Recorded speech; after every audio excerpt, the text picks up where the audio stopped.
She'll be leading a security detail which will escort you. Dukovich's men have killed every single witness brought against him. Well, I can assure you, even if there was an attempt, we're more than prepared for any assault. Prepared for that assault, motherfucker? Come on, guys, let's go.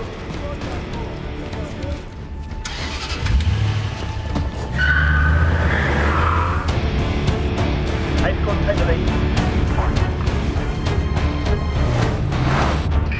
Take a left off the turn.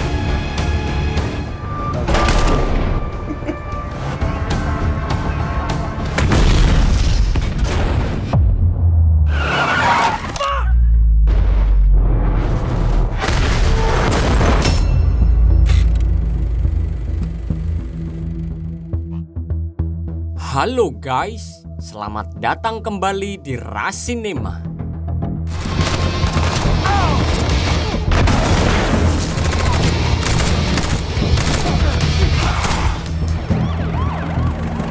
Pada kesempatan kali ini, kita akan membahas sebuah film yang berjudul The Hitman's Bodyguard.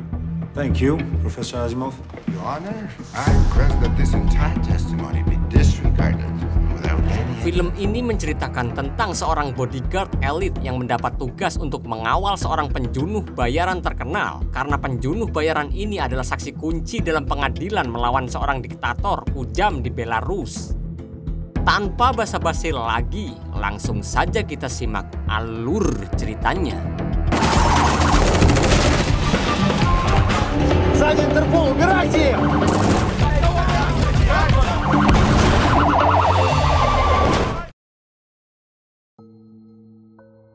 Film diawali dengan diperlihatkannya seorang pria yang bernama Michael Bryce yang bertugas sebagai kepala perlindungan di sebuah perusahaan yang bernama Triple H. Dalam misinya kali ini, Michael ditugaskan untuk mengantar seorang klien yang berasal dari Jepang yang bernama Kurosawa. Setelah tugasnya hampir selesai, Michael pun berterima kasih kepada Kurosawa karena telah memilih pelayanannya. Hingga saat Kurosawa tiba di bandara untuk kembali ke Jepang, secara mengejutkan, Kurosawa tiba-tiba ditembak mati oleh seseorang yang tidak dikenal. Dan hal itu membuat Michael begitu shock yang melihatnya.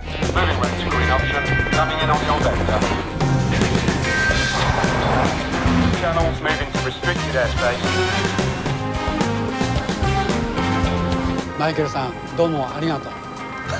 AAA delivery, sir. Stay with him till he's airborne.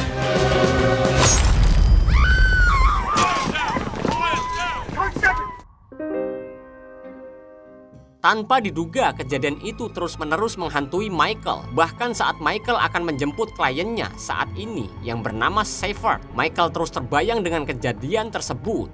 Seifert saat itu menyewa jasa Michael karena Seifert sangat ketakutan oleh beberapa oknum penjahat yang saat itu sedang menerornya. Beruntung Michael yang hebat pada akhirnya bisa menyelamatkan Seifert. It's best if I go through doors first. I don't think you know what I'm dealing with. Wait for me to I can leave. appreciate your concern, but I assure you, Mr. Seifert, this way, please. That's my car. Take a mental picture of it. Found it safer if we're using a car that blends in with this. Well, that was easy. In fact, practically nothing at all. The 7th floor north stairwell, I've left a French National. You'll find 2 more in the south stairwell. In the alley, there's 2 gentlemen who may repeat. 1 on the number 3 elevator. Is that my car? I'm afraid so. Have a seat. That's a custom Rolls Royce. One of a kind. Sementara itu, di lain tempat, tepatnya di negara Belarusia, terlihat seorang presiden Belarusia yang bernama Vladislav Dukovic tengah menginterogasi seorang profesor yang berkhianat pada negaranya sendiri. Hal itu pun membuat Dukovic marah besar dan terus-menerus menanyai profesor tersebut.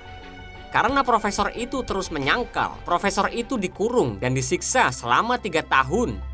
There must be some other lesson I could teach you.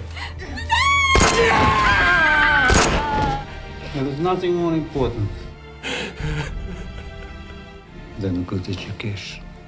Hingga beberapa waktu kemudian, dia memutuskan untuk melaporkan kejahatan Dukovic pada pengadilan internasional.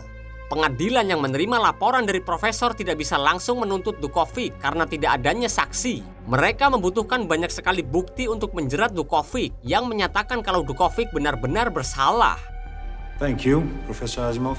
Your Honor, I request that this entire testimony be disregarded. Without any evidence, this is merely hearsay. Sustained.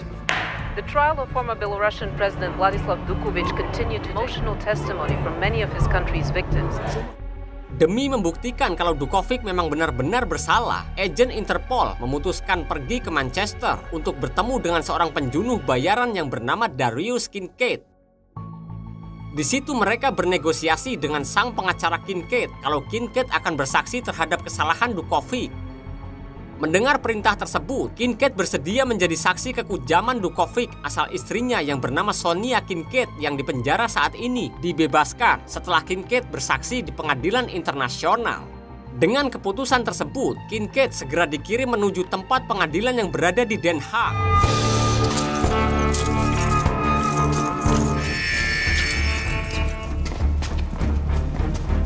She'll be leading a security detail which will escort you. Dukovich's men have killed every single witness brought against him. Well, I can assure you, even if there was an attempt, we're more than prepared for any assault. Prepared for that assault, motherfucker? Come on, guys, let's go.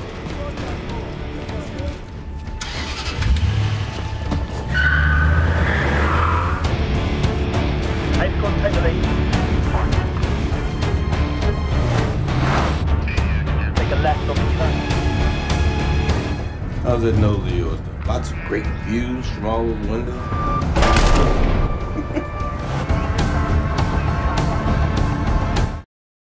Akan tetapi, ketika dalam perjalanan, secara mengejutkan, muncul beberapa orang misterius yang langsung menyerang mobil yang ditumpangi Kincaid.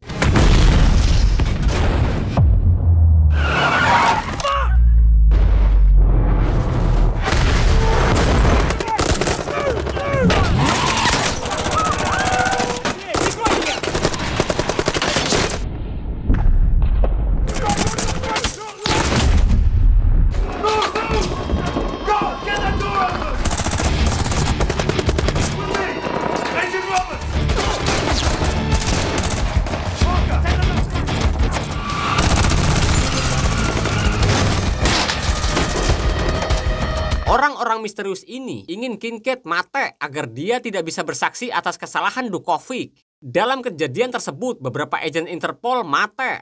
Beruntung seorang agen yang bernama Amelia Russell berhasil menyelamatkan diri dan berhasil membawa Kincaid ke rumah aman.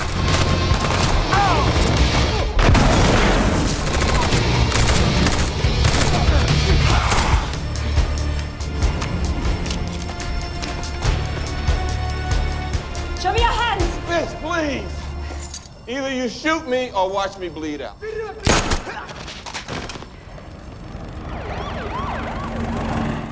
Melihat luka Kincaid yang cukup parah, Amelia terpaksa menelpon seorang pria yang merupakan mantannya yang ternyata adalah Michael. Dalam panggilan tersebut, Amelia menjelaskan bahwa dia memiliki tugas untuk Michael selesaikan. Di situ, Amelia berjanji kalau dia akan mengembalikan status elit Triple H yang sangat Michael inginkan apabila dia mau menjalankan tugas yang Amelia berikan. Telling you, I have a job you're going to... I'm not gonna let you charm me into this one, Amelia. I'm not any happier about this than you are, but I don't have a choice. This place is like a unit's compromised. Everyone's down. Get those guys out. You'd be 15 to 20 dead mercs. That's not the worst of it.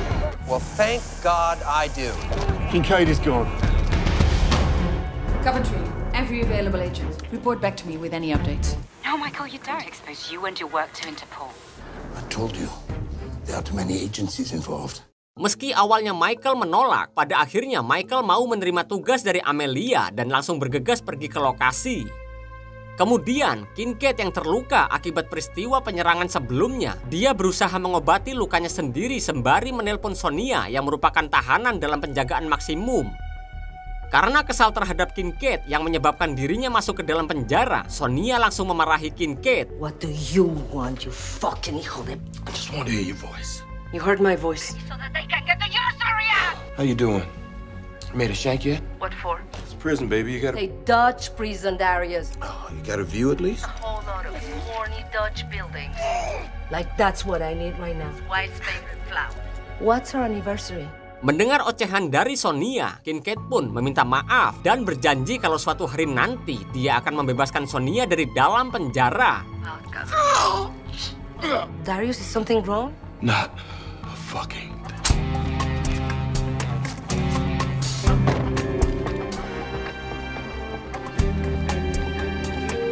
Beberapa saat kemudian, Michael pun tiba di rumah aman. Saat pertama kali mengetahui kalau tugasnya adalah melindungi dan mengobati Kincaid, Michael pun langsung mencoba untuk menjunuhnya. Begitu juga sebaliknya. Hal tersebut dikarenakan mereka berdua adalah musuh bebuyutan.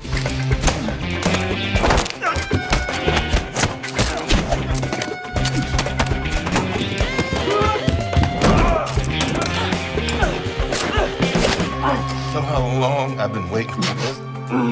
Oh, no. No, motherfucker!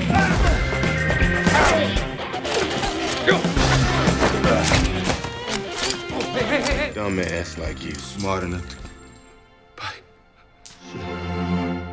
And 99. Setelah Kincaid berhasil dilumpuhkan dan diobati, Amelia pun pergi meninggalkan mereka berdua. Sementara itu, di waktu yang bersamaan, Dukovic yang memiliki seorang mata-mata di dalam Interpol langsung dihampiri oleh pria tersebut yang menagih janji uang yang akan diberikan padanya. Bukannya memberikan apa yang dia mau, Dukovic justru menusuk lengan agen Interpol tersebut dengan sebuah pena dan memintanya untuk segera menghabisi Kincaid kalau dia mau mendapat bayaran penuh. A dioxin poisoning attempt that left his face coated. Interpol wishes to have a word.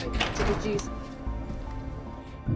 I delivered as promised. I gave you Kincaid as exposed as you'll ever get. A small security detail, practically a rookie leading them. Let's be fair here. You would think it wants something for nothing.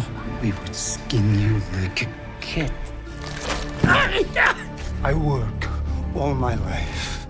Kembali ke Michael dan Kincaid yang saat ini dihampiri oleh beberapa anak buah Dukovic. Melihat hal tersebut, Michael pun mengajak Kincaid untuk bekerja sama. Dengan kehebatan mereka masing-masing, Michael dan juga Kincaid akhirnya bisa lolos dari para anak buah Dukovic.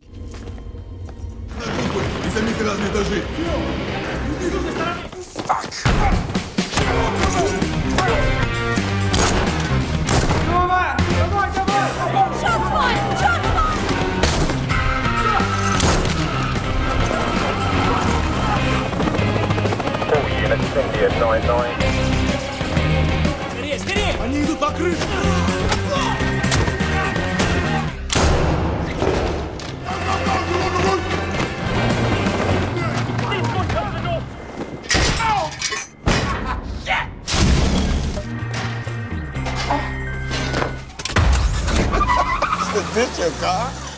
Di dalam perjalanan, Michael berusaha mendinginkan suasana, di mana dia bertanya kepada Kincaid mengapa seorang penjunuh bayaran kelas paus seperti Kincaid bisa tertangkap oleh Interpol. Pertanyaan itu pun membuat Kincaid tertawa terbahak-bahak. You definitely said. I don't actually know. I mean, how does a so-called expert assassin get busted by Interpol? Love, baby. Straight up love. Kemudian setelah itu, Kincaid langsung menceritakan kisahnya, di mana Kincaid yang akan menghabisi targetnya tiba-tiba dihubungi oleh seseorang yang mengatakan kalau Sonia kecelakaan dan dibawa ke rumah sakit. Kabar itu pun sontak membuat Kincaid untuk segera bergegas pergi ke rumah sakit.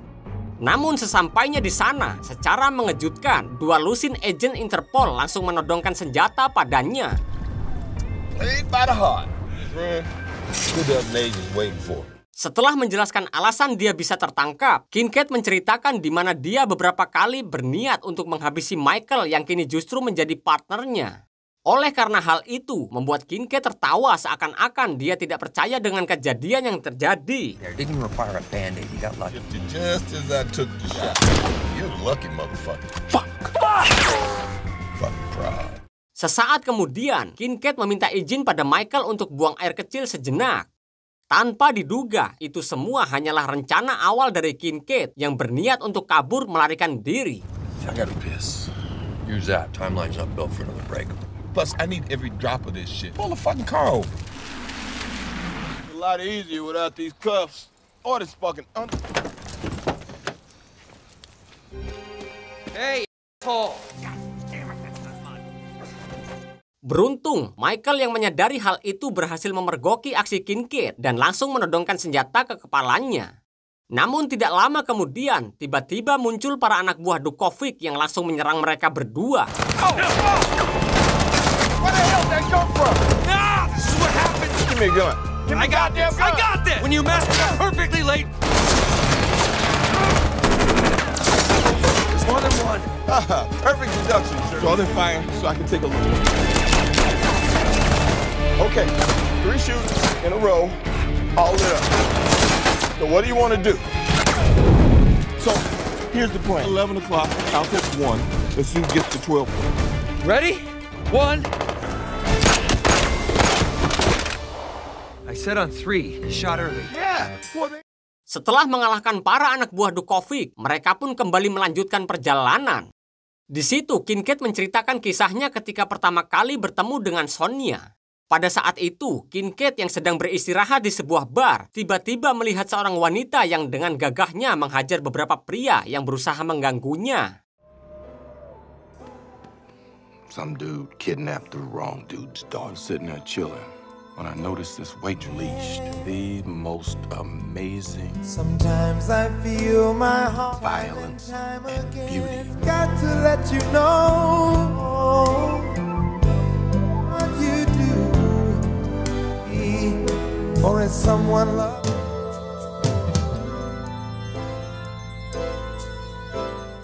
Melihat Sonia yang begitu gagah berani, Kincaid tidak bisa menyembunyikan perasaan hatinya, yang dimana Kincaid langsung menyatakan cintanya pada Sonia. Tidak lama kemudian muncul sebuah mobil van yang langsung diberhentikan oleh Michael. Di situ Michael langsung meminta izin untuk menumpang bersama Kincaid menuju pelabuhan. Go fuck yourself in a horsey row. Hello. Ciao, Cerebella. Whose lap will I sit on?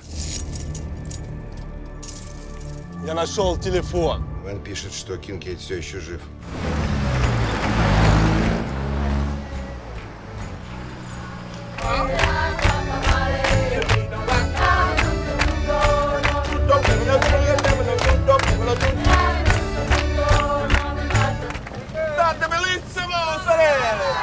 Ketika sesampainya di pelabuhan, mereka pun menaiki kapal menuju Belanda. Di tengah perjalanan itu, Kincaid kembali menceritakan pengalamannya saat pertama kali menghabisi seseorang. Kala itu, saat Kincaid berusia 16 tahun, tiba-tiba ada seorang pria mendobrak pintu gereja yang tidak sengaja langsung menghabisi seorang pendeta. Tidak terima dengan keputusan yang didapat, Kincaid menghabisi pria tersebut yang merupakan seorang perampok. The Bible says never to take revenge. Well, I wasn't prepared to wait that long.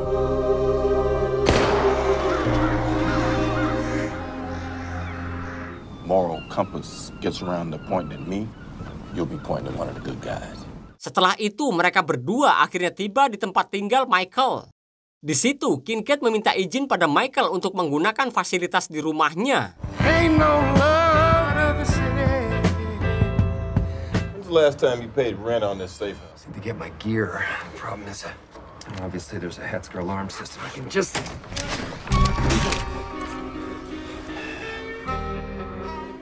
Oh, there are no words. Oh, that's so cute. You look so happy here. So, whoa. 4 hours to court. Let's get cleaned up. I just take a shower. The hot water still working this bitch? Upstairs. Elevator? No! Fuck! Sementara itu, di gedung pengadilan, pihak pendukung Dukovic meminta pada hakim dan jaksa untuk segera melangsungkan acara. Hakim yang belum mendapati kehadiran saksi lalu meminta mereka untuk bersabar. Then why are you calling me? Right. Well, I'm calling you because I've been thinking, and I forgive you.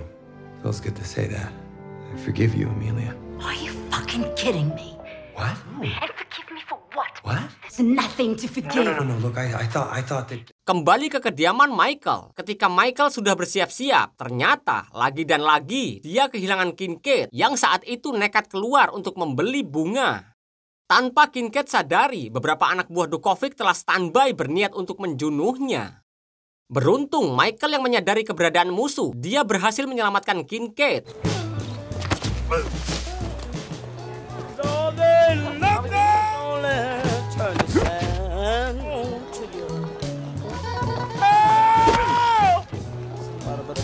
Respect, baby.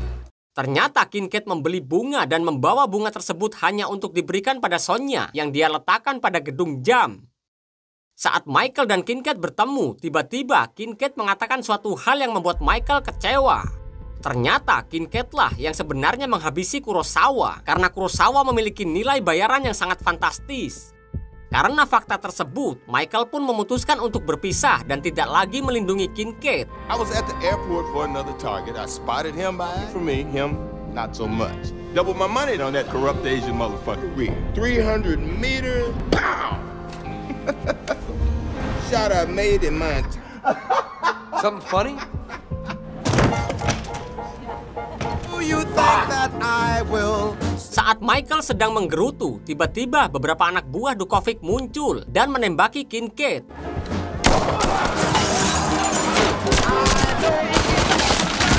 I hope they kill him, I really do. Okay.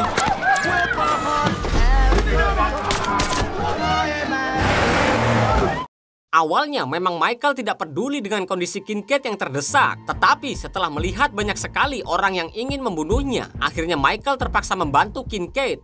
Dia pun langsung mengendarai motornya untuk menghentikan mobil-mobil yang sedang mengejar Kincaid. Сзади Интерпол, убирайте!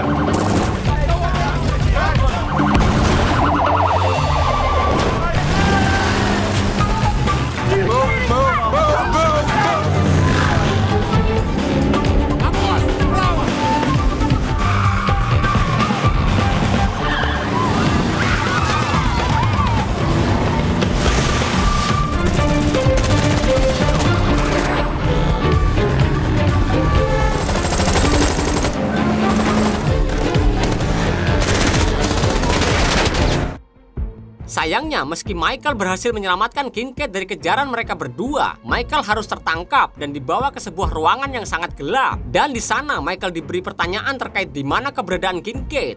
Or there's that shortcut. Ew. I ask you one time, Malai, where is Kincaid? Honestly, I'd tell you if I knew. Right enough. Really, waterboarding, really. I was in the CIA. You know, we don't do that anymore. Okay, hey. Hold up, whoa, wait. You don't need me to like you!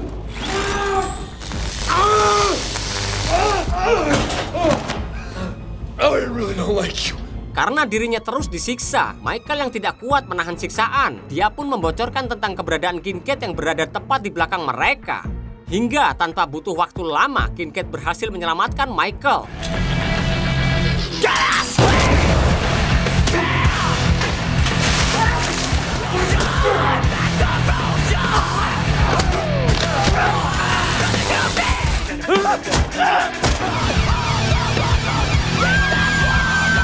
Beberapa waktu kemudian, terlihat pihak Dukovic yang merayakan kemenangan mereka karena saksi gagal hadir di pengadilan. Amelia pun tiba-tiba mendapat telepon dari Michael, tapi bukannya memberitahu bahwa mereka akan segera tiba. Michael justru curhat dan mengatakan bahwa dia telah memaafkan segala kesalahan yang Amelia perbuat. Karena perkataan tersebut, Amelia pun semakin marah dan meminta Michael untuk segera tiba di pengadilan. Sayangnya di tengah percakapan mereka, Michael justru mengalami sebuah kecelakaan karena Kincaid yang tidak fokus saat mengemudi. I just want to say that.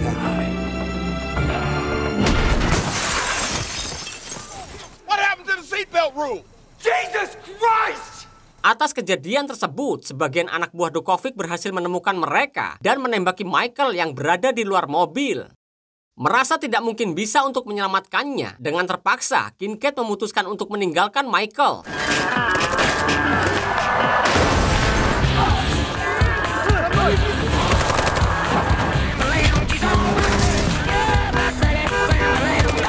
Ternyata Kincaid hanya berniat untuk mengelabuhi sebagian anak buah Dukovic agar mereka tidak sepenuhnya mengejar Michael.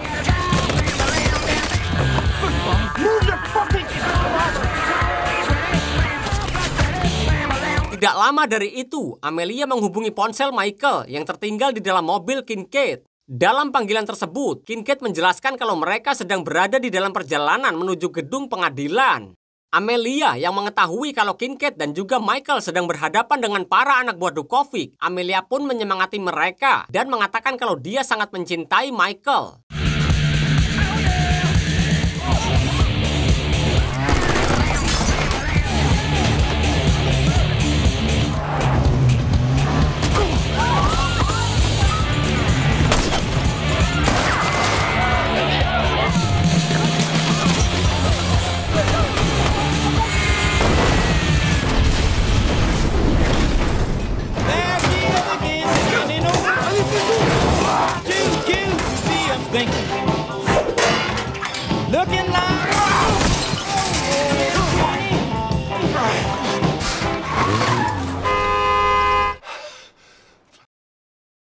Setelah melalui perjalanan yang sangat menegangkan, akhirnya Kincaid dan juga Michael berhasil tiba di depan gedung pengadilan. Dan tampaknya kasus ini belum berakhir. Kali ini hakim menunggu keputusan terakhir dari para saksi. Beruntung di menit-menit terakhir, Kincaid dan Michael akhirnya tiba di dalam gedung persidangan tepat waktu. Will the prosecution please prepare their witness? There's your guy. Tanpa berlama-lama, Kincaid pun menjelaskan kesaksiannya yang dimana pada saat itu Kincaid pernah disewa oleh Dukovic untuk menghabisi beberapa orang. Namun Kincaid menolak perintah tersebut karena Dukovic menyuruhnya untuk menghabisi masyarakat. Karena masyarakat itu tidak pro terhadap pemerintahan Dukovic. Kincaid tidak mau kalau dia harus menghabisi orang yang tidak bersalah. Demi meyakinkan pernyataannya itu, Kincaid memberikan beberapa foto peristiwa kekejaman Dukovic yang menghabisi masyarakat, mau itu wanita maupun anak-anak. Did he offer you employment then? He wanted me to take out a political rival, exiled. Why? Because while I was there, he ordered his men. I'm not down with killing innocent people.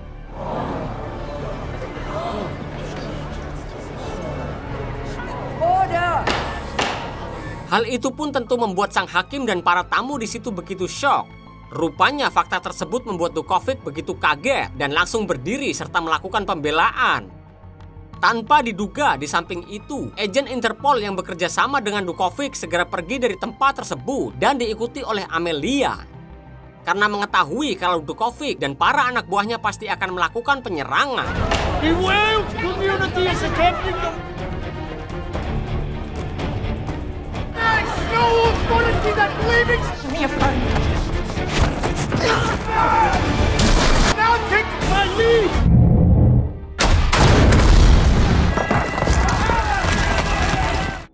Saat Kincaid akan ditembak Dukovic, Michael berhasil menyelamatkannya. Michael yang terluka cukup parah langsung menyuruh Kincaid untuk pergi menghadang Dukovic yang hendak kabur. Kemudian para anak buah Dukovic langsung menyiapkan sebuah helikopter untuk menjemput bosnya yang kini sedang dikejar oleh Kincaid.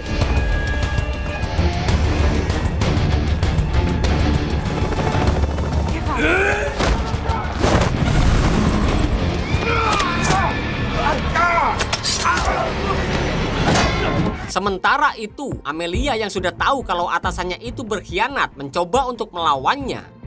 Beruntung di saat yang tepat, Michael datang dan berhasil menyelamatkan Amelia.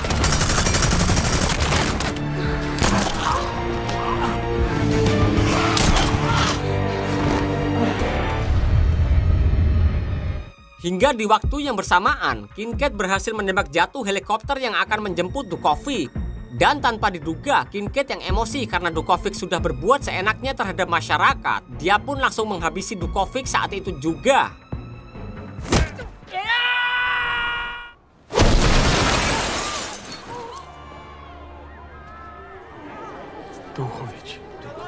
Beberapa saat kemudian, setelah situasi reda, Michael dan beberapa orang yang terluka dapat diselamatkan dan Kincaid kembali dimasukkan ke dalam penjara setelah menuntaskan tugasnya.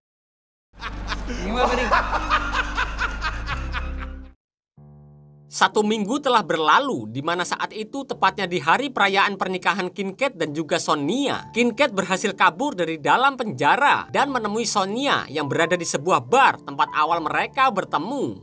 Kemudian film pun berakhir.